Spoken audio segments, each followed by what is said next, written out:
For Plato, the sun was far more than a distant star in the heavens. It was an enduring symbol of truth and divine insight, a guiding light for both the mind and the soul. In his philosophy, the sun transcended the material world, representing an absolute and unchanging reality, much like his concept of the good, a source of all wisdom and virtue. The ancient Greeks revered the sun not merely for its life-giving warmth and light, but as the embodiment of a higher divine presence, often personified in Apollo, the god of light, prophecy, and knowledge. This was no passive presence in the sky, it was a powerful, sacred force, a vital link between the mortal and divine realms. The idea of using reflective surfaces to capture and transform the sun's divine light, redirecting this sacred energy for human utility back to space, would be, to Plato, an act fraught with troubling symbolism. It would be as though humanity were bending the very light of the gods to serve its own purposes, turning a once revered source of truth and enlightenment into a mere commodity.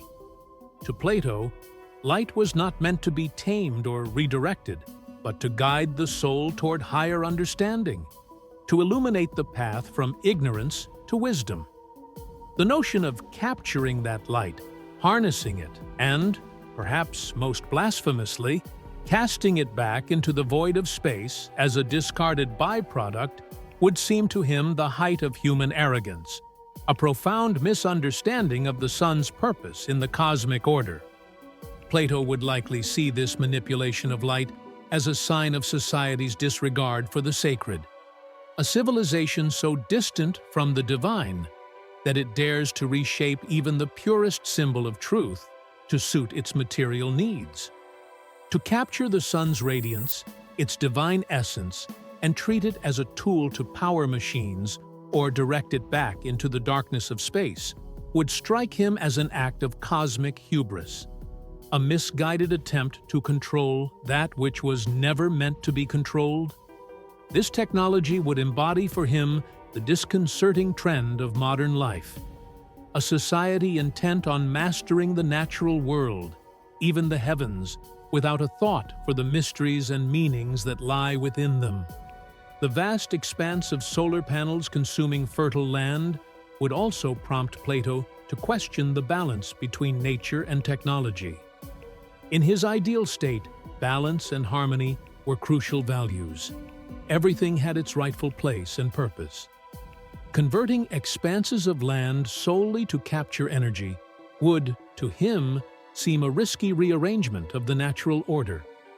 Good land, in his eyes, would be better suited for nurturing life, providing sustenance for communities, and supporting the interconnected ecosystem that enables human existence. Imagine the bitter irony in Plato's eyes as he watched this unfold. A world once illuminated by the sun's natural grace, now obsessed with bending it to its will. The followers who had gathered around him would share his dismay, seeing in this manipulation not progress, but a tragic blindness. Together, they would form a movement that warned of the dangers in treating the divine as mere utility, in reducing light to something mechanical rather than metaphysical. Yet their voices, however earnest, would be overpowered by the powerful interests championing the cause of renewable progress. Corporations, political leaders, and scientists would dismiss Plato's warnings as the last gasps of an outdated mysticism, arguments from a past unfit to handle the demands of a growing, industrialized world.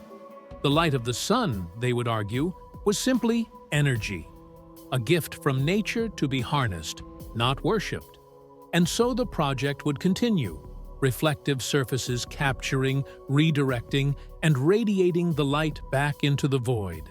A luminous reminder of a society captivated by its own technology, heedless of its spiritual consequences. If Plato were here today, he would find himself locked in a formidable struggle to persuade governments, corporations, and influential leaders to rethink their relationship with the sun and its modern utilization. In a world driven by pragmatism, technological progress, and economic incentives, his arguments might fall on deaf ears. After all, the sun is no longer revered as the chariot of Apollo, nor seen as a mystical force guiding the soul toward enlightenment. To most of today's leaders, it is simply a source of renewable energy, an invaluable resource in the quest to power a rapidly expanding world. They would likely respond to Plato with statistics and forecasts, pointing to energy demands, financial imperatives, and environmental goals, concepts that, while important, are profoundly removed from Plato's philosophical reverence for the sun as a conduit of divine truth. Attempting to sway today's elites, Plato would likely find himself as much an outsider as Socrates once was in Athens, regarded as a relic with outdated notions of the cosmos. His impassioned speeches about the sanctity of light and the sun's symbolic role in human enlightenment would likely be met with polite nods at best, and outright dismissal at worst. The financial stakes in modern energy production are astronomical, with solar power representing a multi-billion-dollar industry and a crucial pillar in the transition away from fossil fuels. Leaders would likely argue that the pursuit of economic growth and the stabilization of climate change take precedence over philosophical musings, no matter how venerable their origin. In truth, Plato might struggle not only against indifference, but against the very framework of modern society. Today's world is dominated by metrics, efficiency, and a pursuit of technological solutions to existential challenges. He would be dismayed to see that for many, the ultimate goals of life are defined not by the soul's elevation, but by measurable progress, by GDP growth, innovation indices, and productivity. In this landscape, the notion of spiritual enlightenment, of a philosophical journey to understand the good, might be regarded as a luxury, an anachronism in the face of pragmatic challenges. The quest for truth and virtue, once seen as the noblest pursuits, would be relegated to the sidelines of policy-making, where tangible results are king. But even so, perhaps Plato's voice, though largely disregarded, would find a few allies in unexpected places. Artists, poets, and certain spiritual leaders might resonate with his vision of the sun as a symbol of something higher, beyond the material. Environmentalists who see the earth and its resources as sacred might recognize in Plato's words a plea to respect nature not merely as a resource, but as an integral part of a larger, interconnected cosmic order. These thinkers could amplify his message, reminding a tech-driven world of the spiritual costs of relentless industrialization. Yet, in the end, Plato would likely remain a lonely figure, his voice drowned out by the hum of machines and the relentless pursuit of progress. He would see in today's society a troubling irony. In the race to harness the sun's power, humanity may inadvertently lose touch with the sun's meaning. Progress, for all its benefits, could come at the price of a diminishing sense of awe, a loss of reverence for the mysteries that lie beyond our understanding. And in this, Plato might see a more profound danger, a world that, in its quest to master nature, has forsaken its own soul. If, by some miracle, Plato managed to rally a devoted following against the use of solar power, the consequences would likely be severe. Though the world might dismiss his philosophy as antiquated, there would be something in his words.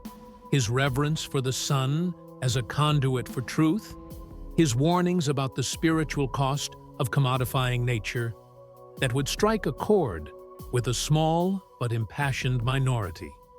This movement, fueled by Plato's charismatic conviction, would grow, becoming an unsettling voice that called into question the very foundation of society's values. Plato's followers would be accused of being backward thinkers, stubborn idealists obstructing humanity's forward march into the future. But to them, He would be a prophet, a final link to a world where wisdom mattered more than wealth, and where the sun was a reminder of the divine rather than a fuel source for the grid. As his influence grew, so too would the ire of the powerful. Governments, corporations, and financiers heavily invested in the solar industry. In their eyes, Plato's followers would pose a threat to progress, a disruptive force against the inevitable rise of a clean energy economy. They would argue that, in a time of ecological crisis and energy scarcity, this stubborn philosophical resistance to solar power bordered on treason. Soon, public sentiment would turn against Plato and his disciples, who would be painted as enemies of the state, Luddites clinging to mystical beliefs at the expense of the planet's future. Eventually, the tension would boil over. In an ironic echo of his teacher Socrates, Plato would find himself standing before a tribunal, a modern jury of politicians, industrial leaders, and scientists who would scrutinize his defiance with scorn. His speeches, filled with calls for wisdom and the sacredness of nature, would be met with contempt and derision.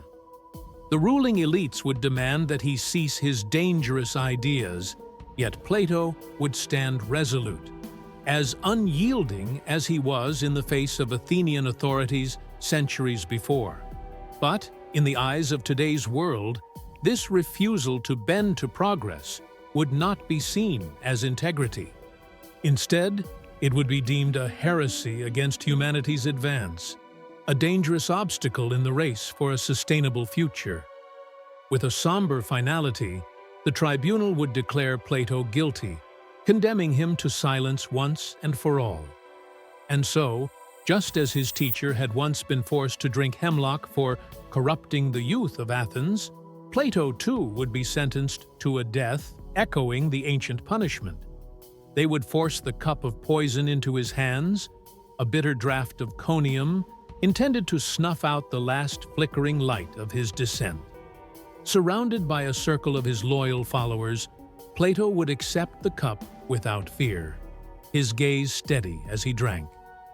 For in his heart, he would know that his message transcended death, that his teachings, his warnings, and his vision of the good would live on, passed down to those who still held on to his vision of a higher truth. As he breathed his last, the followers gathered around him would weep, but they would carry forth his words like a hidden fire.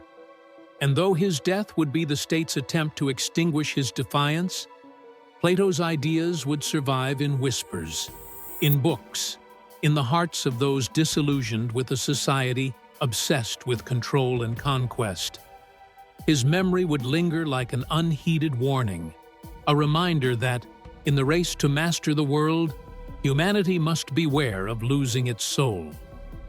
In the years that followed, perhaps a few would come to see the tragic irony that a man who had devoted his life to enlightenment was silenced in the name of progress.